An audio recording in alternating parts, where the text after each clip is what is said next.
So downstairs, in the religious education area, all year we had a meditative practice.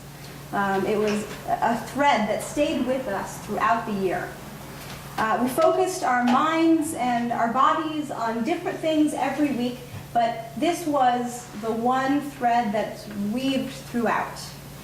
And what we did, it was a practice where we sang our breath, singing, breathe in, breathe out. Can I ask you all to do that with you? Breathe in, breathe out. Lovely. I invite you now to continue with this singing, breathing exercise quietly while we meditate together. I invite you to start now, and then let us turn inward together as we focus on our breath.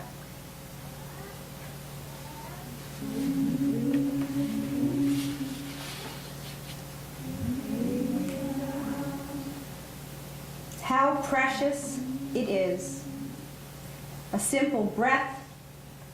When we take a slow and steady breath, it somehow slows down the world. It gives us a feeling that we can handle what comes our way. We breathe in to pull out the tension, the frustration, and the sorrow. And we replace that energy with the warmth that our body provides. Our situation changes daily.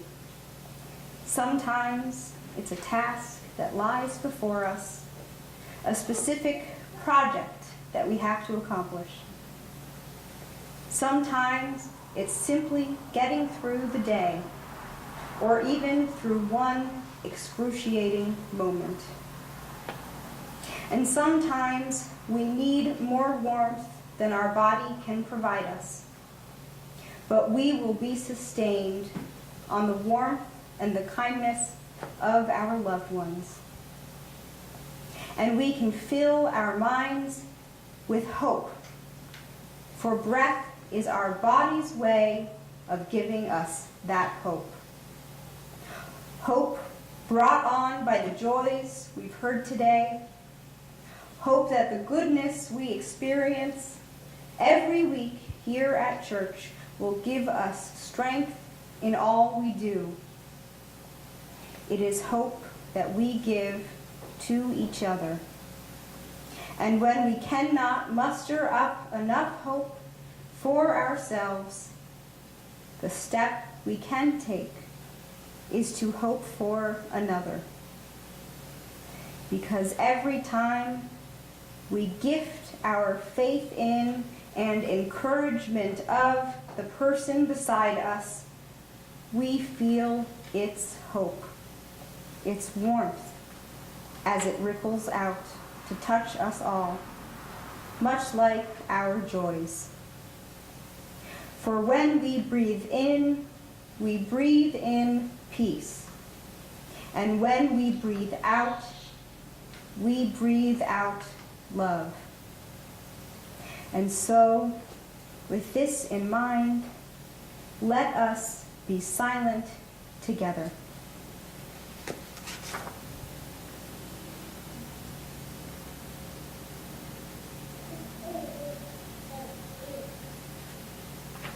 May the silence we have shared continue to heal and hold us all.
is an interesting time of year. We still have work, and yet it tries to be a time where we take it easy. Some of us can't afford to do that. And I find that for many, the beauty of summer can directly conflict with the reality that life does not take a vacation. And it doesn't give us a break from the heartbreaks that we face.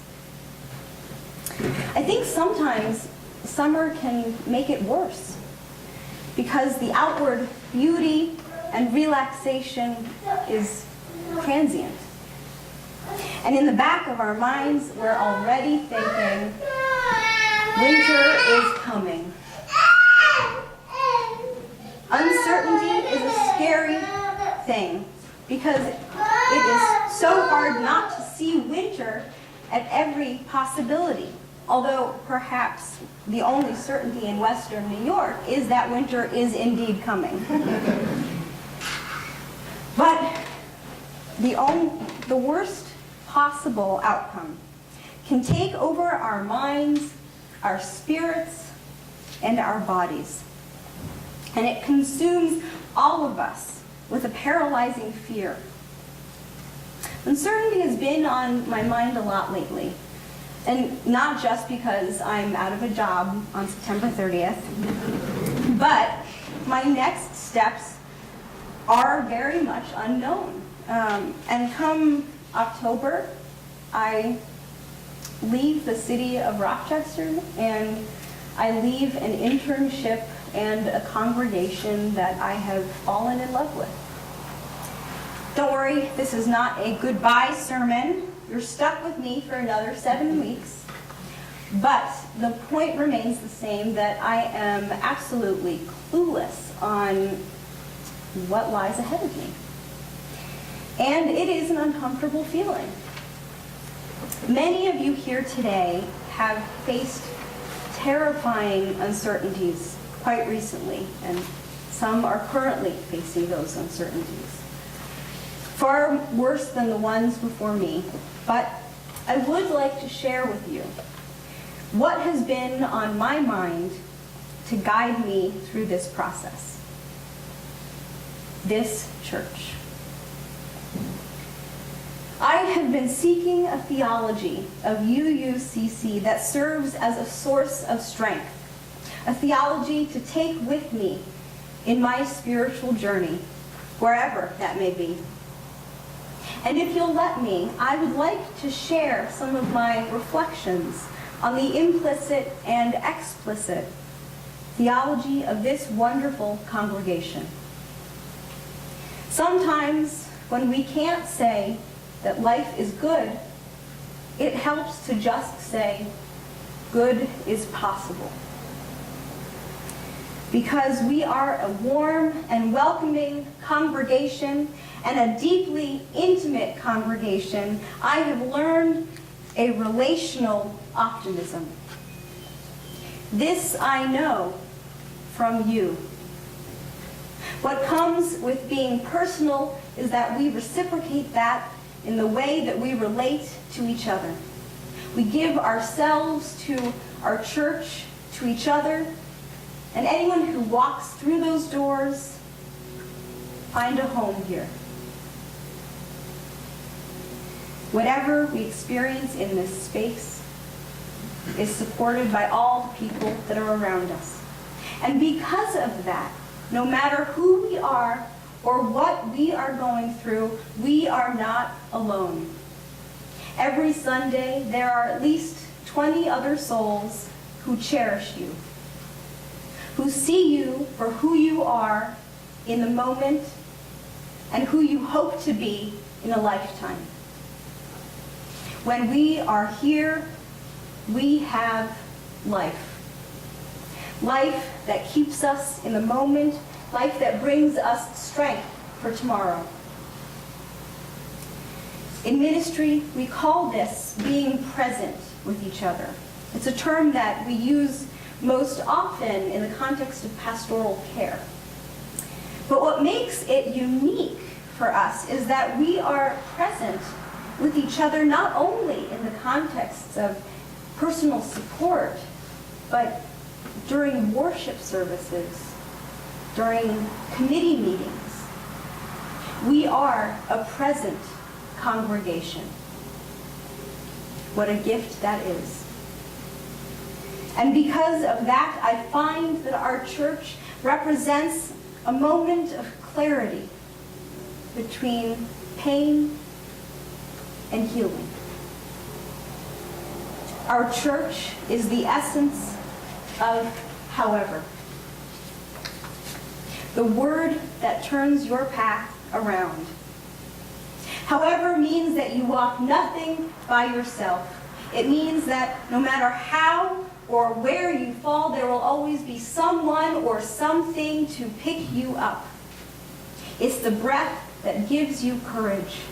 And when life throws you every reason to falter in your faith and optimism, that is the time when we need our howevers even more. They give us strength. They help us change, and they bring us home. When we share our sorrows and our fears, every time an experience is shared in Soul Matters groups, here, even at events. An implicit, however, is embedded in every message. That no matter what is happening, what we face, UUCC is always a however to be gifted whenever we need it. Every time a person shares a sorrow up here, they are saying, I have faith that you will be with me. And amidst pain and suffering, amidst uncertainty, there is no greater gift. A week ago, a man by the name of Richie Howley had a severe stroke. It was in his brainstem, and it left him completely paralyzed. Richie was one of those people that lit up the room with warmth and friendliness. He was about as nice as a person could be, and he was an optimist too. He saw the good in everything, even the New York Mets. They were his favorite baseball team. When he had the stroke, his mind was completely intact, and he was surrounded by his friends and by his family. They knew he would never move again, but Richie wasn't sure what he wanted for his future. But the gift he had in abundance was people who loved him, spending every moment of visiting hours by his side. And he cherished every second of that gift. Even though he was in a situation with so much heartbreak, he managed to be thankful.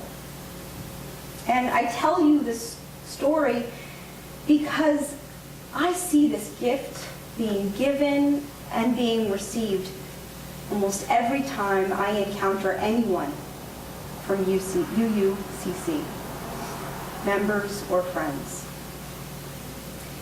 We may be a small church, but we make a big splash because we always have that however at our disposal in everything we do. We are so deeply bonded together in community that every pain, in every fear, every unknown path, we have the strength and the unity of our support for each other to change the world. Thinking back to our meditation, community gives us breath, gives us life, which is why there is always a however available to us. Because we are the essence of life. Connection, hope, breath. And breath comes in many forms. This I know from you. Richie passed away Friday afternoon, and nothing can take away the sadness that goes with it. But there is a deep and abiding, however, that I hope lifts all the people who are reeling from this tragedy. That he went on his own terms.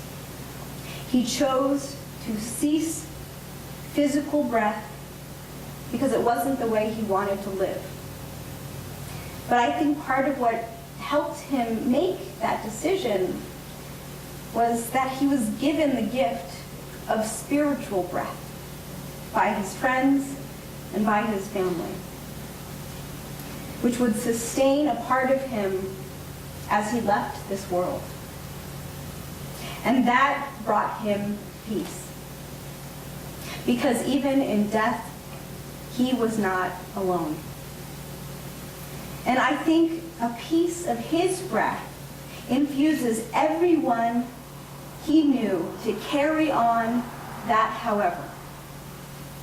And this is what we can do for each other. This is what we do for each other. No matter what we face, we have breath that we give to each other every day. It's what makes this church so special. Because here we breathe not only for ourselves, but for each other. We are each other's howevers. And our collective breath gives us the ability to take on anything that lies before us. We'll need that breath in different ways and different times, but it's always there. And that is how I see us changing the world. We have a secret, the secret of connectedness.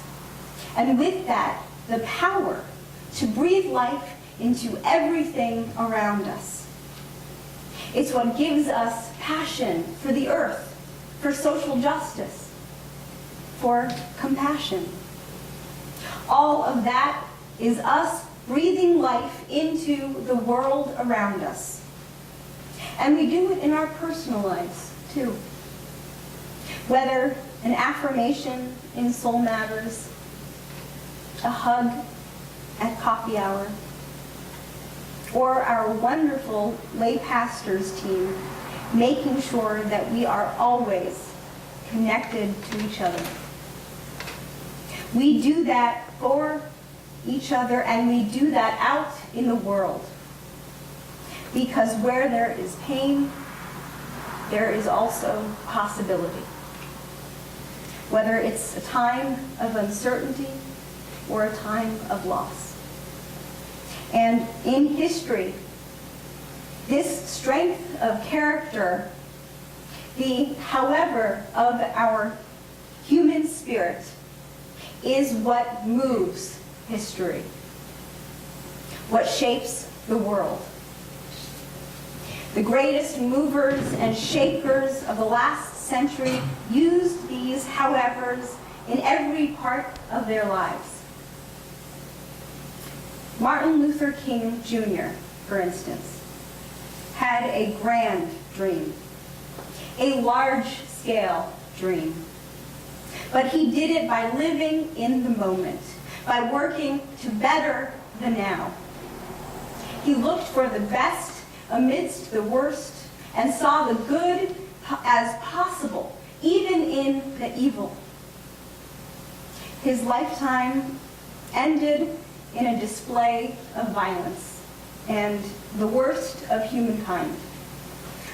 But what changed the world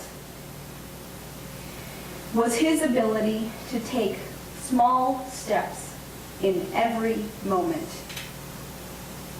to hope for the best in every moment. And that optimism revolutionized the world. Because people chose to say, we are going to make a decision in this moment. And our decision is to stand up in the name of love and tell you that no matter how hard you hit us, no matter how much you hate us, we will love you. We will look for the best in you, and we choose to say that you are never lost. We stand up for us. We stand up for our families. We stand up for our friends, and we stand up for our enemies. Whether they like it or not, we stand up for them. Because a piece of them is unwilling or unable to stand up for themselves. You may ask how this is relevant to us. We are but a small and humble church. But I'll tell you why I think it's an example to carry with us. Because part of what made the civil rights movement so effective was that it was deeply personal. It was relational. It was intimate. It was small church connection made grand. And it shows us the awe-inspiring impact of really and truly embracing the howevers in our lives. Because their however was stronger than centuries of experience and oppression. They said that we see the possible because we see the good. And we see the good because we are the good. And if we are the good, then they can be too. The however of community gave them the strength to combat some of the worst injustices in our country's history. And for this reason, I know that we here at UUCC can face just about anything. Whether it's large-scale injustice like the oppression of immigrants, or supporting a dear friend who is suffering. And in times of small-scale and big-scale uncertainty, we always stand up for love. And we stand up for life. No matter how hard it gets, no matter how hard it hits us, we will see the best in life because we have this church. We always have this church. This I know from you. And for this reason, I know that our breath will forever give us strength, will forever inspire the community to be each other's breath and to breathe life into the world around us. Because no one is ever lost here, only seeking. And where there is breath, there is a however, just waiting to turn things around. Amen.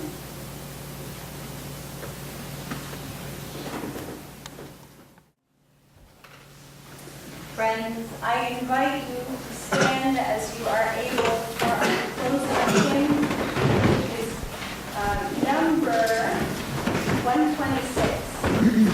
Come thou fount of every blessing.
Join us for worship every Sunday at 10 a.m.